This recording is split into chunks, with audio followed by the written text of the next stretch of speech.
자, 요 문제 봅시다. 요거 논리 못 세워가지고 틀리는 학생이 굉장히 많았을 것 같은데, 일단 가장 큰, 이거 왜 이렇게 안 돼? 가장 큰 거부터 좀 잡고 갑시다. 가장 큰 거는 일단 1문단에 나와요. 1문단에서 뭐라고, 그러니까 이걸 전부 다 읽으면서도 100%다 이해한 학생은 많이 없을 거예요. 뭐 문제 자체가 어려운 건 아니었는데 어찌됐건 간에 1문단을 보면서 나오는 정보는 이거예요. 1문단에서 어떻게 하냐면, 어떤 이야기를 하냐면,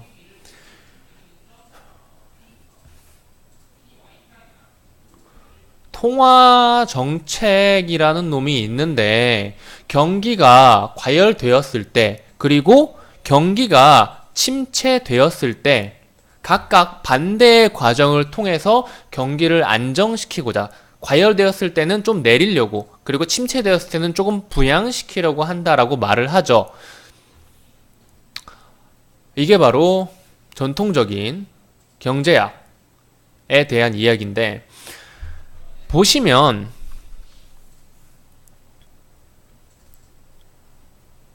보기에서는요, 특이하게 비대칭적이라는 말이 나와요. 이게 무슨 말이냐면은, 이 지문에서 나온 녀석은 경기가 과열 그리고 침체되었을 때 둘 다 특정한 효과를 가지는 정책들을, 요 녀석들은 좀 반대적인 속성을 가지는 녀석들이죠.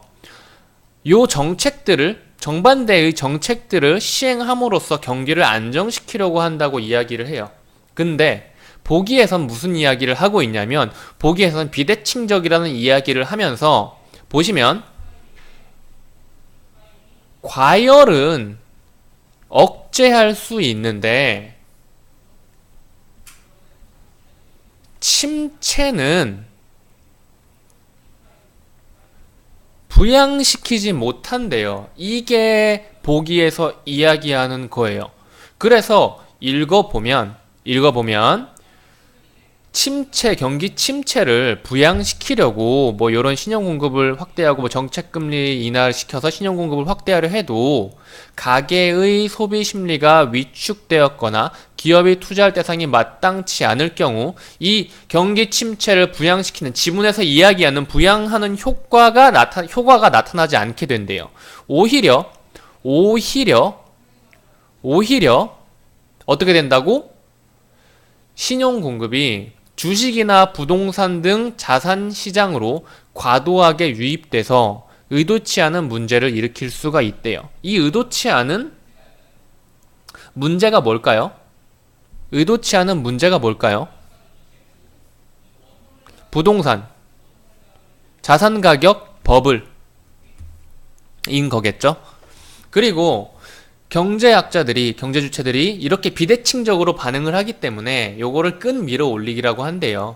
그래서 보시면 이 정도의 논리만 지문에서 딱 요것만 잡고 보기에서 이게 다르구나만 잡으면은 사실 보기만 보고도 거의 다 풀 수 있는 느낌이에요. 보시면 현실에서 경기가 침체되었을 경우 정책 금리 인하에 따른 경기 부양 효과는 경제 주체의 심리, 뭐예요? 가계의 소비 심리 또는 기업의 투자 심리가 어떻게 되느냐에 따라서 그 효과가 나타나지 않을 수도 있고 혹은 나타날 수도 있다는 거죠. 그럼 맞는 말이네요. 3번 볼까요?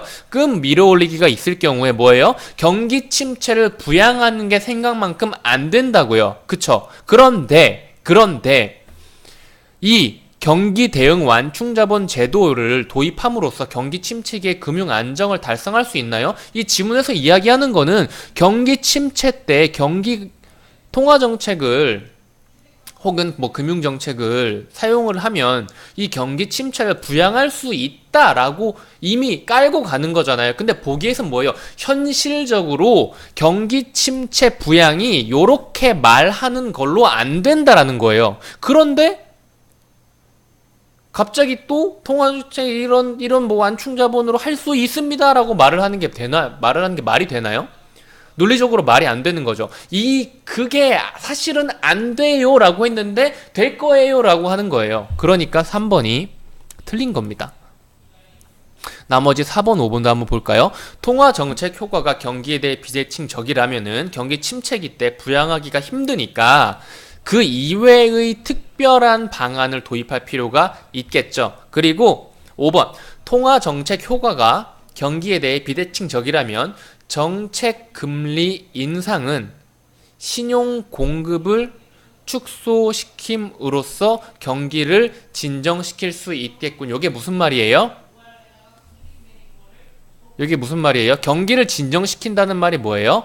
과열되고 있는 거죠. 경기 과열을 억제하는 데는 여전히 효과적이라는 말이에요. 그러니까 요 녀석 역시도 맞는 말이죠. 그리고 문제를 잘 냈죠. 딱 요 부분, 경기 침체 때 부양하는 것이 생각처럼 안 된다라는 부분을 핵심 포인트로 이 보기에서 제시를 한 거고, 여기에서 정답 선지가 골라진 겁니다.